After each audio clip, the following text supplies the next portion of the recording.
سلام بیننده های عزیز، چی حال دارید؟ امیدوار هستم که هر جا باشین جور و سری حال باشین. عزیزای دل، قسمی که تصویر میبینید اینجا چوک شاه شهید است، جایی که همیشه پر از رفت آمد مردم و موترها که جای بسیار پرازدحام است.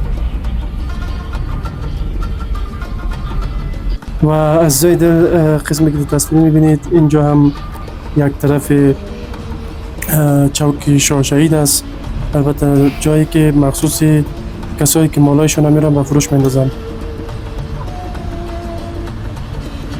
و عزیزای دل، چوک شاه شهید یا جاده شاه شهید که یکی از پر از ازدحام‌ترین و رفت آمد مردم در کابل شناخته شده است. این هم صحنه از شاه شهید که خدمت شما به تصویر کشیدم. امیدوار هستم که مورد پسند شما قرار گرفته باشد. دیگر برنامه ما همینجا به پایان میرسد. الله نگهدار شما باشد.